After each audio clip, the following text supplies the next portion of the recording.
31 জানুয়ারি মরিচঝাপি গণহত্যার স্মরণে ভারতীয় জনতা পার্টির তফসিলি মোর্চার ডাকে আসানসোল কোর্টের ঘড়িমোড়ে গান্ধী মূর্তির পাদদেশে অবস্থান কর্মসূচি বিজেপির।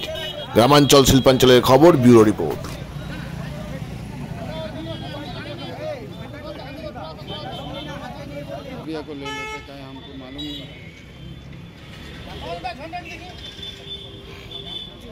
पता कर ठीक है। भारत माता की जय।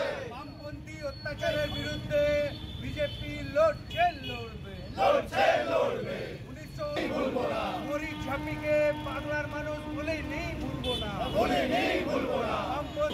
মরিচঝাপির অত্যাচার ভুলিনি, ভুলবো না।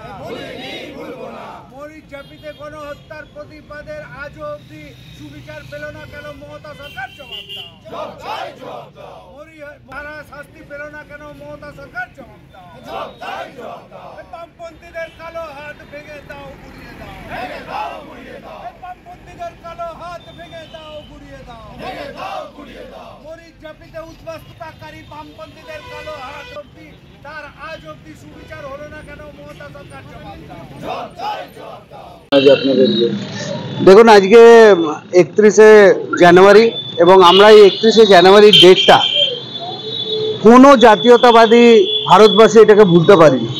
যে 31 জানুয়ারি 1979-তে কী ঘটেছিল, মাননীয় তৎকালীন যিনি মুখ্যমন্ত্রী ছিলেন জ্যোতি বসু, তিনি কিভাবে মরিচঝাপি, সুন্দরবন এলাকার মরিচঝাপিতে কিভাবে নরসংহার করেছিলেন এবং তাদের তখন যে পুলিশ বাহিনী ছিল, আজকে যেভাবে পুলিশ বাহিনী দলদাস হিসাবে কাজ করছে, ঠিক সেই সময়ও মরিচঝাপিতেও আমরা দেখেছিলাম যে কি নৃশংসভাবে ওপার বাংলা থেকে যে উদ্বাস্তু মানুষজন ছিলেন তাদের উপর কি অকথ্য অত্যাচার করে, ধর্ষণ করে তাদের হত্যা করে দেওয়া হয়েছিল। এমনকি মরিচঝাপি সুন্দরবন জঙ্গলের অঞ্চলের বাঘকে বলা হতো যে নিরামিষাশী বাঘ, ওদেরকে মাংসাশী বানিয়েছেন জ্যোতি বসু।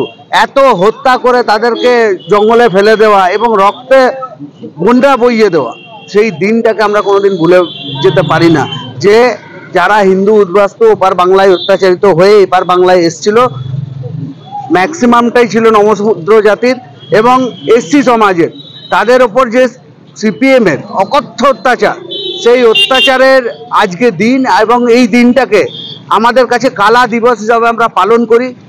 পুনরায় একটা সরকার চলছে, সেই অতি বামপন্থী সরকার, তৃণমূলের সরকার, তারাও একই রকমভাবে এই হিন্দু সমাজের ওপর অত্যাচার চালিয়ে যাচ্ছে, উদ্বাস্তু সমাজের ওপর অত্যাচার চালিয়ে যাচ্ছে, এসসি এসটি সমাজের ওপর অত্যাচার চালিয়ে যাচ্ছে, তাদেরকে বঞ্চিত লাঞ্ছিত করছে, তাদের প্রতারিত করছে। এবং তারই প্রতিবাদে আমরা বলতে চাইছি যে বামপন্থী, যে তৃণমূল কংগ্রেস আজকে তারা জোট করে ইন্ডি জোট করছে, তারা কারা? তারা হচ্ছে সেই হত্যাকারীর দল যারা 1979 থেকে আজকে 2023 অবধি পুরো বাংলাকে রক্তাক্ত করেছে, রক্তরঞ্জিত করেছে। তারই প্রতিবাদে আজ আবারও ভারতীয় জনতা পার্টি আজকের দিনটা কালা দিবস হিসাবে পালন করছে।